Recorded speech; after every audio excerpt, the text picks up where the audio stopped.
What's going on, guys? It's your boy Ethan. Hope you're having a great day. Welcome to the second video of this poker series, vlog, video, whatever you want to call it. For those who watched my first video, I appreciate the feedback. Got some nice messages and comments after that. So thanks for watching. Welcome to new subscribers. Here's the second video of this series. I actually have quite a lot of the session that I'm going to go over today came from like a week ago, and I have two other sessions or videos that I can make it pump out. So if you guys want to see more, it'll incentivize me to make these videos a little bit faster and upload them faster. So leave a like if you want to see more, because I can pump out these videos. They do just take a little bit of time with recording the hands and then me making the graphics and stuff. But just me asking for likes as a normal YouTuber, it's a normal thing, right? So it's fine, not a big deal. But anyways, let's kind of hop right into this session. This session was played about like 6 days ago from the time that I'm uploading this video. And got some notes, and let's kind of hop right into the content. What are you guys looking for? Just hand reviews. So the first notable hand that we played comes from me and the hijack. So we get 3 limpers, and I look down at 2 black 3s. That's all I was trying to say. 2 black 3s, and raise it up to $10, and I get 2 callers. Then the big blind decides to raise it to 20, and it folds around back to me. I call, then the small blind, and the button calls. So 4 ways to the flop of Jack 8-3 with 2 hearts. So there's a flush draw on board, but I flop bottom set, which isn't too bad. The small blind checks, then the big blind bets $80, effectively all in pretty much. Actually, not pretty much, it is. He goes all in for $80. It's pretty much making a pot-sized bet. And actually, not to me, I decide to flat call here because I want to at least induce the button or the small blind to make the call as well. I don't want to scare anyone off with repping a strong hand, so I figured I think a little bit, really just pretend to think, because I know I'm calling. I really didn't want to like raise or anything, so I call, and then luckily the small blind calls. Now the turn comes a 4 of spades, and the small blind checks, and I am looking at probably around $100 in front of me, not that much, considering the size of the pot. So I figured I'll just shove all in for 100, making, the pot by now is around 300, so it's really like a third pot sized bet, and he makes the call. And the river comes to 7, and I show pocket 3s, and we're good. Take that one down. So win a pretty sizable pot there, around like, $500. Second hand that we got here, I'm in the big blind. We get 4 limpers, and I look down at pocket aces. And I decide with 4 limpers in a 1-2 game, I'll make it $15. Why not? And I only get 1 caller. So flop comes queen, queen, king. Very interesting. Very, very, very interesting. I'm looking at the board. I don't know what anyone would call it, because it seems very unlikely that he has a queen, he has a king. I mean, even if he has a king, he should bet. I probably should have bet here, but I decided to check. I didn't really see that much value at the time, but now looking back at it, I probably should have bet a little bit. But I check, and he checks as well. The turn comes a jack. I decide to bet around $25, and he makes the call. And interesting enough, river, very interesting river. River comes another king.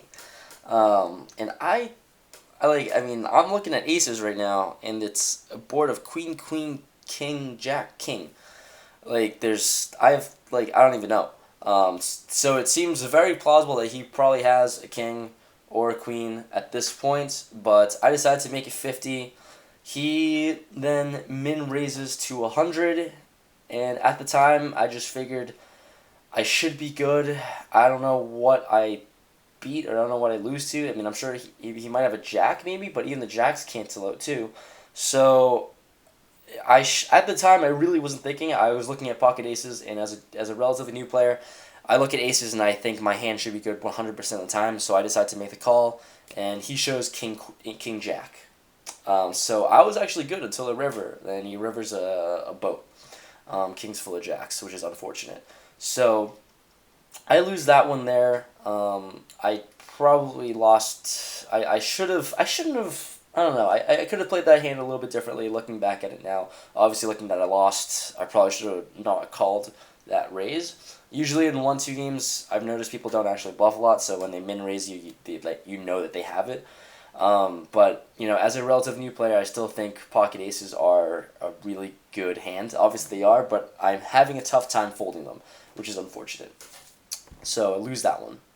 Third notable hand that we have here, I'm in the small blind. The undergun +2 that leads out for $10, and there are 3 callers behind, and calls to me, and I'm in the small blind looking at ace queen off, and I'm looking really confused because my notes say that I flatted here, but now I'm thinking I really should have just 3-bet and at least raised to like 30 or something with ace queen off with a relatively good hand in front of me.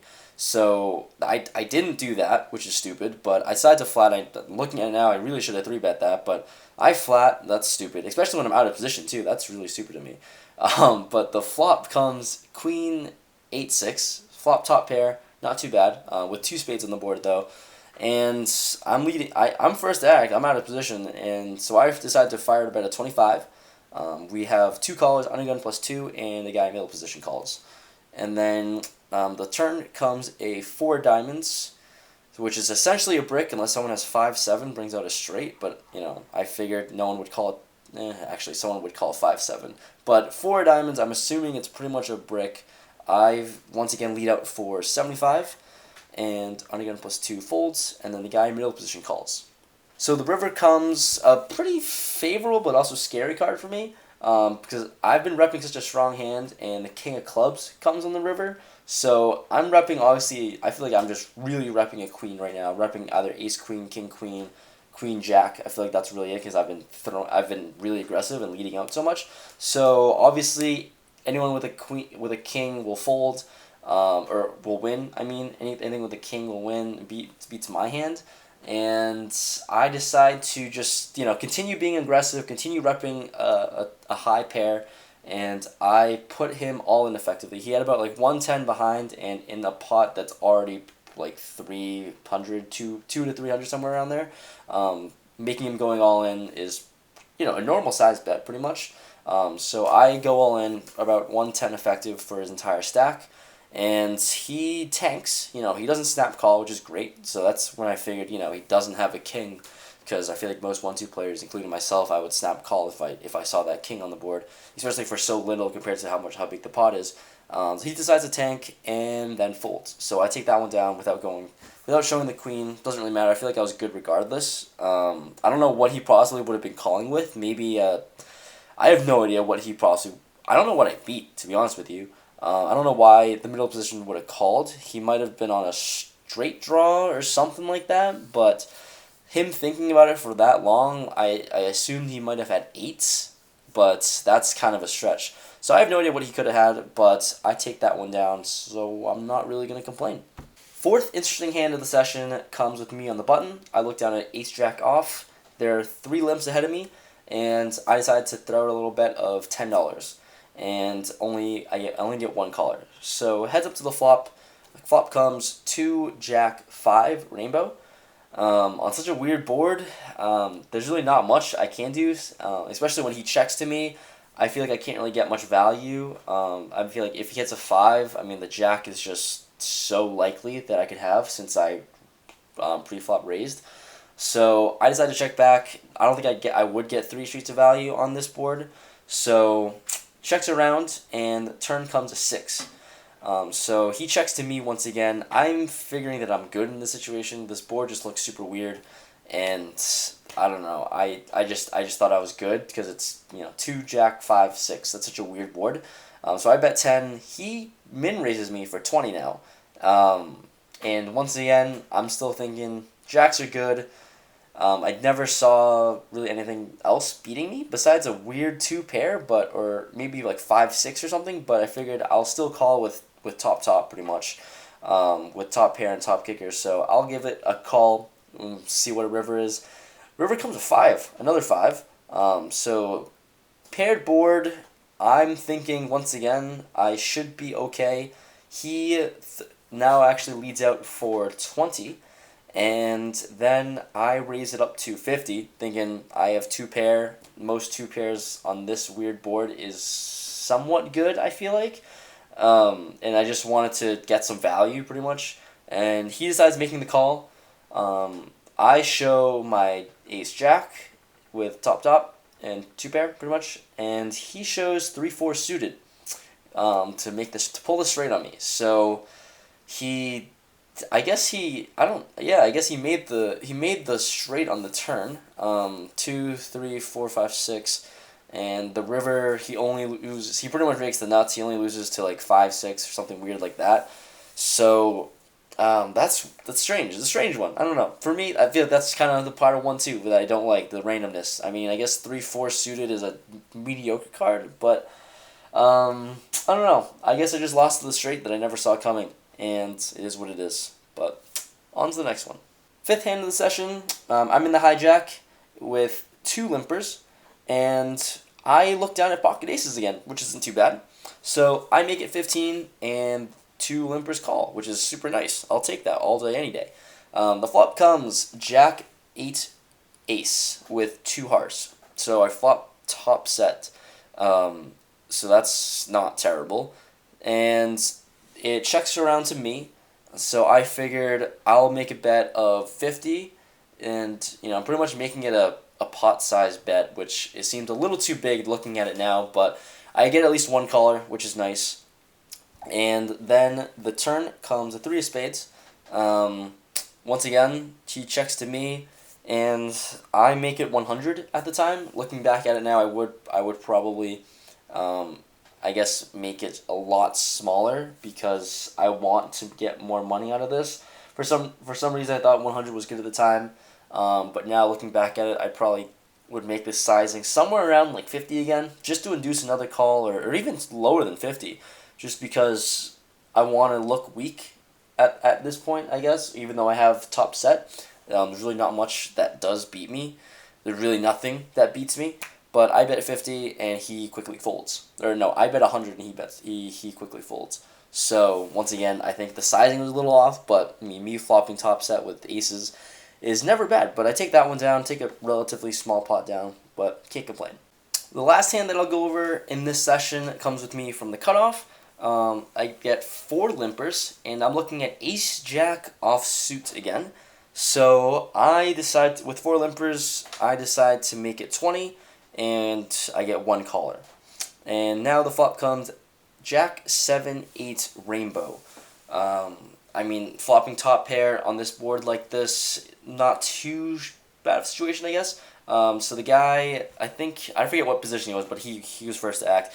Heads up to this flop. So the guy checks to me, and I decide to throw out a bet of 40. Another pot-sized bet kind of. I feel like, once again, I made it a little bit too big because he ends up tank folding. Not really tank folding, he just folds after like 30, 45 seconds or whatever. But once again, I feel like I should have just, I don't know, my sizing is just off there. But that was probably like the last kind of interesting hand. There were a lot of hands, but I figured I'll go over the ones that kind of described my session the best. That was my 8-hour session in a nutshell. So I played 8 hours. I went up and down here and there. There were a lot of hands where I just never got paid off. Like the last 2, I kept winning. I kept like hitting the flop really well, but I just never got paid off significantly. So I played for 8 hours. When I kept going up and down, and I bought in for 200.